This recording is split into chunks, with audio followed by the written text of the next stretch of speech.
Good morning, Fleetwood. I'm Tessa Flew. And I'm Sydney Guida. Today is Friday, March 28th, and it's day 4. The next blood drive is April 10th. Students wishing to donate need a completed permission slip. If you or any adult you know is interested in donating, stop into the main office for more information. If you plan on attending the prom this year, please make sure that you have all debts and lab fees paid, detention served, and overdue books back to the right teachers and to the library before tickets go on sale. If you do not take care of these things, you will not be able to purchase tickets to attend the prom. Do you need extra help with schoolwork? Consider signing up for Assignment Center.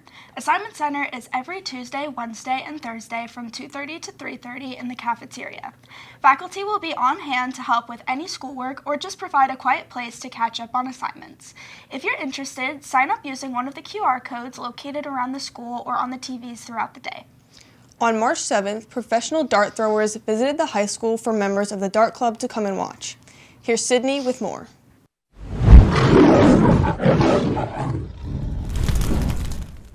Fleetwood's Dart Club was visited by some very special members of the Greater American Dart community on March 7. Professional ABDA dart players Darren Young, Keith Bauer, and Alan Miller, who placed first, second, and third in the country respectively, as well as Mark Wursler, a 7-time Pennsylvania state champion, taught members of the club how to throw darts. What got you to join Dart Club? What interested you initially? I used to throw darts when I was little. I threw darts from 6 to 10. I used to throw English darts. So from when I was little, I threw from 7 feet, which is about where we throw now. And then when I got older, I threw 10, which is 3 feet further than what we throw. Dart Club is a relatively new club, advised by Mr. Walter. It has grown a lot within the past year, and it meets every day after school. Last year was the first year we had Dart Club, and when we started, we only had about 6 members and 1 dartboard. But this year it's taken off. We have 25 members and 3 dartboards. Having access to professional dart players was a great advantage for members of the club. Not only did they learn about the formalities of professional darts, but they also learned what it meant to go pro. Dart Club support from the ABDA provides club members with opportunities unlike any other club. Qualifying for World Championships, played in the World Championships 10 times, represented the United States in the World Cup 10 times, been to Asia, been all over the world playing darts, did it for a living for a bunch of years in there. So I started off just like these kids in here, just having fun, playing darts because there's something to do, and then snowballed into pretty decent living for a long time there. Whether looking for a social outlet or looking to become the next Darren Young, Dart Club is perfect for the fun-seeking, the serious, and everyone in between. If you're interested in joining Dart Club, don't be shy. Everyone is welcome to attend. Reporting for Tiger TV News, I'm Sydney Guida.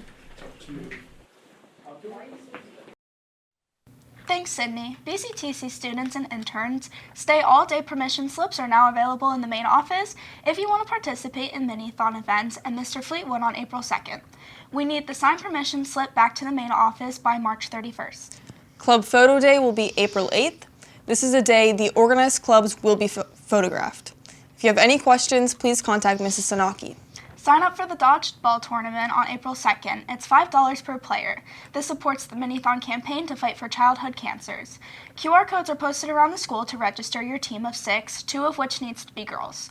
For those of you that owe detentions, you must serve all hours in order to participate in the Minithon, Stuco half-day events. Get your detention completed ASAP. They are a graduation obligation. This week, we're bringing back the Conspiracy Cafe. Mr. Gaston sat down with Maddie Riffle to discuss Bigfoot.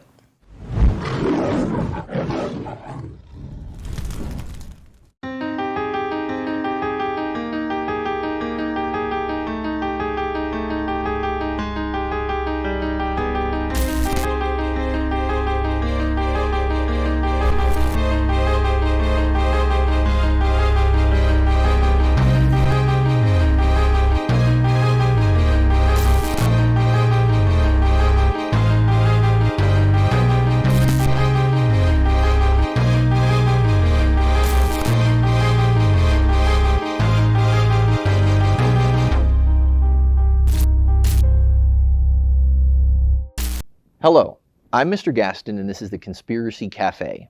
The Conspiracy Cafe is an offshoot of my conspiracy theories courses. In my conspiracy theories courses, I teach students research techniques, media literacy skills, and most importantly, critical thinking skills. The Conspiracy Cafe segment you're about to see is designed to be the start of a conversation about a student-chosen conspiracy theory or unsolved mystery. These conversations are a safe place where students can apply some of the techniques and skills that they learn in class. If you would like to be a guest on the Conspiracy Cafe to talk about your favorite conspiracy theory or unsolved mystery, send me an email. We'd love to have you. Today, our guest is Maddie, and we are going to be talking about Bigfoot. Welcome to the Conspiracy Cafe. Thank you for having me. So, tell everybody, if they've been living under a rock and they don't know what or who Bigfoot is, what is Bigfoot? Bigfoot is basically just like, I don't even know how to explain it. I didn't think about that. Like, what is it? It's a Sasquatch. It's Okay. a big hairy giant, pretty much. Okay, a big hairy giant, like a bipedal creature, walks around on 2 feet, and Yeah. he is. Where do people claim that he is? Forests, like woods. So, are you a believer? Not a believer, but are you a person that subscribes to the there's just one, or there are like thousands of these things out in the woods all over the place? I feel like if I were to say that I believe that there's at least one, then there'd have to be multiple. But me personally, I don't believe that Bigfoot's a real thing. Okay. All right. So we'll get to that conclusion here in just a second. So, when it comes to Bigfoot, what was your question that you looked at? My question was if the Roger Patterson film was like fake, or if it was a hoax, or if it was actually like the real thing. Okay, so tell the viewers that don't know, what is the Roger Patterson film? So back in 1967, Roger Patterson and Bob Gimlin were horseback riding in Six Forest National Park in California. And they were going through a clearing and they saw a Bigfoot-like creature walking through, and so he got out his camera and recorded it, and that's pretty much that. So tell me, was there anything interesting that stood out to you while you were researching? Yeah, that people have like confessed to being a part of the hoax, like including someone who was like in the costume or like behind it or made the costume or anything like that. Okay. So that really stood out to me. And we'll go right to like the question that I asked about your sources. So did you find this in a particular source that you were looking at? I mean, I went to a bunch of sources, but one that I didn't really even have to like look much into because it had everything like on the back cover was the Making of Bigfoot by Greg Long, I think it was. And I read the back cover of it, and it basically had like a bunch of different opinions by like a bunch of different people, and it kind of just has you thinking like what could be true and what couldn't be. So I mean, that's pretty much that. So with this project, I get that you guys have only been looking into your conspiracies for just a couple weeks, but Yeah. if you had the opportunity, would you recommend that somebody, crack the cover of Greg Long's book yeah. and dive into it? All right, thank you for your time today. Thank you. The Conspiracy Cafe Project podcasts are being brought to you by the Conspiracy Coffee Company and Bakery, located in Mansfield, Pennsylvania. The Conspiracy Coffee Company and Bakery is a cafe with a friendly staff serving breakfast and lunch daily. The Conspiracy Coffee Company and Bakery also offers their own specialty grade coffee roasted on site. Coffee can be purchased by the bag or cup, hot or iced. The Conspiracy Coffee Company and Bakery is located at 11 West Wellsboro Street in Mansfield, PA, and on Facebook by searching Conspiracy Coffee Company in the search bar. The next time you are in the Mansfield area, you should go to the Conspiracy Coffee Company and Bakery, where something's brewing. Thanks, Maddie. The Fleetwood Borough is seeking applicants for lifeguards for the 2025 season. If interested, stop by the counseling office for details. Mr. Haupt is finally back with another rendition of his literal lyrics. Let's see what song he picked for us this week.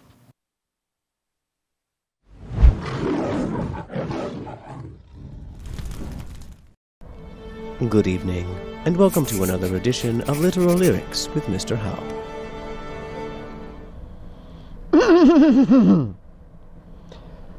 Never gonna give you up.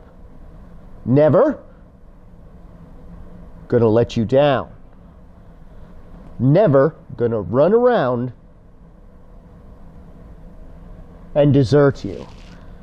Never gonna make you cry. Never gonna say goodbye. Never gonna tell a lie and hurt you. Thanks for tuning in to another edition of Literal Lyrics with Mr. Halp. Thanks, Mr. Halp. We're bringing back Weather Woman tests this week. Let's see what Mother Nature holds in store for the weekend. Thank you, Olivia.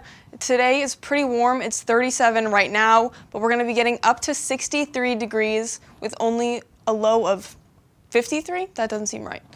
And it's sunny today, and there is no wind. Much warmer than yesterday as well. On Saturday, we're going to be up to a whopping 82 degrees. I think that is probably the warmest of the year, and it'll only be partly cloudy. On Sunday, we're going to be up to 62, but it'll be cloudy with a low of 56 and 0.2 inches of rain. Looks like there's not much coming on in the satellite this week, just a little bit south of us. Back to you, Olivia. Thanks, Tessa. This week we have some brand new ramblers, Mr. Snyder and Mr. Casolo. Let's see what they have to ramble about this week.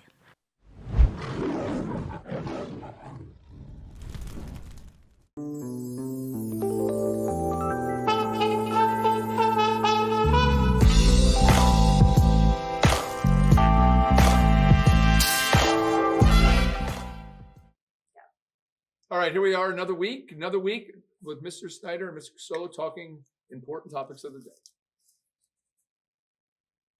How do you feel the middle school boys basketball season went this year?